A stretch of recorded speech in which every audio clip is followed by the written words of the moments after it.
কোরআনের পাখিকে ভালোবাসেন? কোরআনের পাখিকে চিনেন? ঠিক মতো শোনা যাচ্ছে না। সবাই কি বলতেছেন? কোরআনের পাখিকে ভালোবাসেন? কোরআনের পাখির নাম কি? আপনার এই অঞ্চলে আর একটা কোরআনের পাখি জন্ম নিক।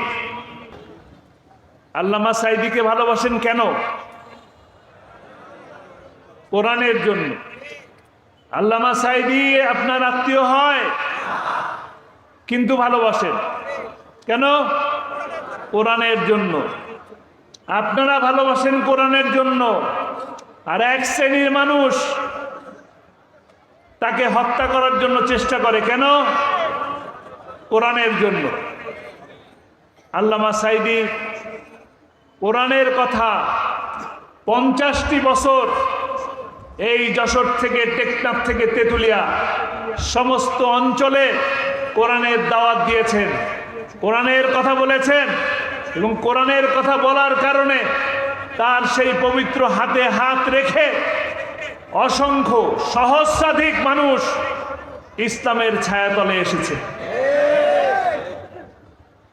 অসংখ্য হিন্দু, অসংখ্য বৌদ্ধ, খ্রিস্টান তাদের ধর্মকে ত্যাগ করে ইসলাম ধর্ম গ্রহণ করেছে। নাস্তিকেরা, রামবামেরা তারা এই জিনিস সহ্য করতে পারে নাই। সহ্য করতে পারে নাই বলেই তাকে মিথ্যা মামলা দিয়ে 13টি বছর কারাগারের অন্ধকার ঘরে বন্দী করে রাখা হয়েছে।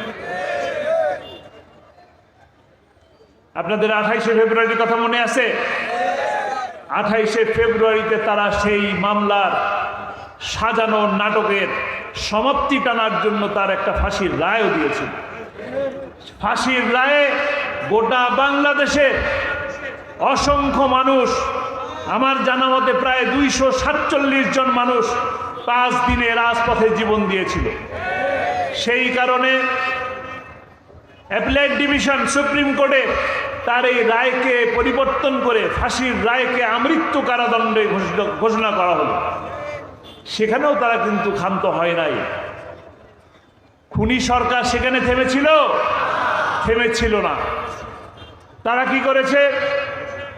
তারা করেছে তাকে মিথ্যা কথা বলে, সুস্থ একটি মানুষকে অসুস্থতার নাম বলে চিকিৎসার নামে হাসপাতালে নিয়ে এসে অপচিকিৎসায় তাকে হত্যা করা হয়েছে। তারা হত্যার, খুনের লিপ্সা, তারা ক্ষমতায় থাকার জন্য, খুনের লিপ্সা এবং ক্ষমতায় থাকার জন্য লোভ, এই লোভে তারা ছাত্র জনতার উপরেও হামলা করেছে। কোটা বিরোধী আন্দোলন, অসংখ্য মানুষকে তারা হত্যা করেছে। আমি তো আবু সাঈদকে শ্রদ্ধা করি। আবু সাঈদের মতন এরকম বীর যোদ্ধা বাংলাদেশে আরো দরকার, বিশেষ করে জিগরগাছায় আরো বেশি দরকার। বর্ডার অঞ্চলগুলোতে আপনারা বুক পেতে দিতে পারবেন কিনা? ইনশাআল্লাহ, ইনশাআল্লাহ। এই দেশের স্বাধীনতা, এই দেশের সার্বভৌমত্ব রক্ষার জন্য আরো অসংখ্য আবু সাঈদ দরকার, আরো অসংখ্য মুগ্ধ দরকার। আপনাদের মনে আছে কিনা এই 28শে অক্টোবরের নামে, আজকে তো 27 তারিখ যাচ্ছে প্রায়, 28শে অক্টোবরে তারা লগি বৈঠা তাণ্ডব চালিয়েছিল, মনে আছে? 11টি লোককে, 11টি ছেলেকে রাজপথে লগি বৈঠা দিয়ে মেরে সাপের মতন পিটিয়ে পিটিয়ে হত্যা করে তার উপরে নৃত্য করেছিল এই আওয়ামী লীগ। ওই হত্যার বিচার হয় নাই, ওই হত্যার বিচার হয় নাই। সে কারণে তারা একের পর এক হত্যা করার সাহস পেয়েছে। বিশ্বজিতের মতন একজন হিন্দুকে মুখে দাঁড়িয়ে আছে বলে শিবির কর্মী মনে করে রাজপথে দিনের আলোয় সকল ক্যামেরার সামনে কুপিয়ে কুপিয়ে তাকে হত্যা করেছে। আবরারের মতন একজন মেধাবী ছেলে, তাকে রাতের আধারে ঘরের মধ্যে নিয়ে, একটি হলের রুমের মধ্যে নিয়ে তাকে গিরায় গিরায় হাতুড়ি দিয়ে পিটিয়ে পিটিয়ে তারপরে হত্যা করেছে। অপরাধ কি? সে নাকি ফজরের নামাজ পড়তে যায়। অপরাধ কি? ফজরের নামাজ পড়তে যায়। ফজরের নামাজ পড়তে গেলে কি বলে? সে নাকি শিবির। তোমরা কি করো? নামাজ পড়ো না? তারা কি নামাজ পড়ে? নামাজের বিরোধী, তারা আল্লাহ বিরোধী, তারা কোরআন বিরোধী, তারা নাস্তিক।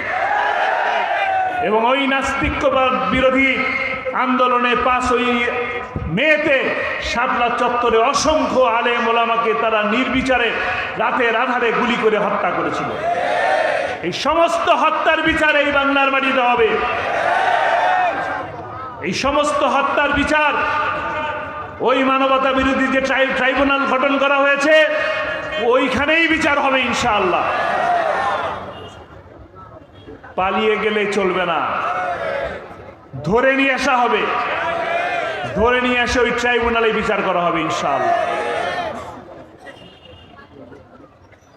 শুধু আলেম ওলামা দেখলেই জঙ্গি? জঙ্গি তো এদেরকে বলে। এত বর্বর, এত নিষ্ঠুর, এত নির্মমতা অতীতে কখনো দেখা যায় নাই। একটি ছাত্র রাস্তা দিয়ে হেঁটে যাচ্ছে, তাকে আর একটা ছাত্র পিছন থেকে ঠেলে ঠেলে নিয়ে যাচ্ছে, আমরা ফেসবুকে দেখলাম। সামনের থেকে গুলি করে চলে গেল, হেলমেট লাগানো, ড্রেস নাই, হেলমেট লাগানো, গুলি করে হত্যা করে ফেলল। কি আজব ব্যাপার, কি আজব দেশ, কোনো বিচার নেই।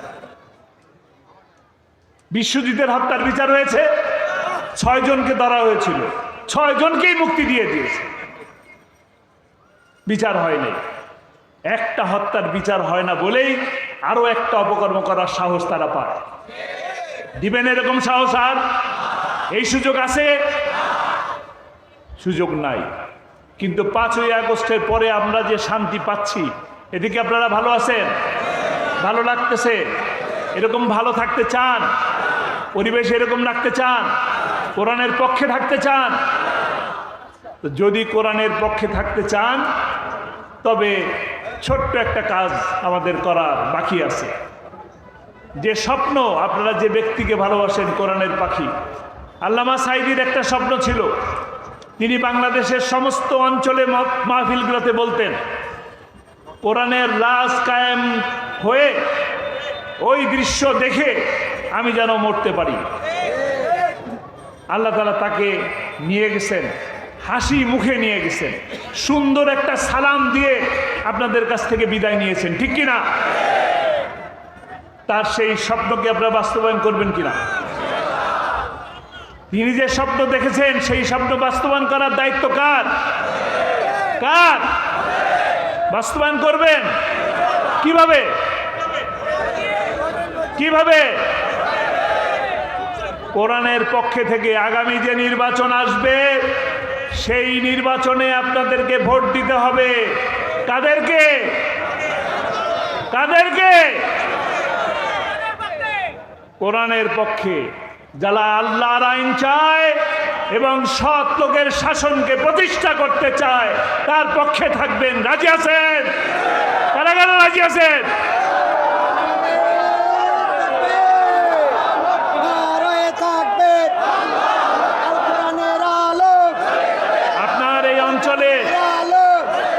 আপনাদের এই অঞ্চলে কোরআনের পক্ষে,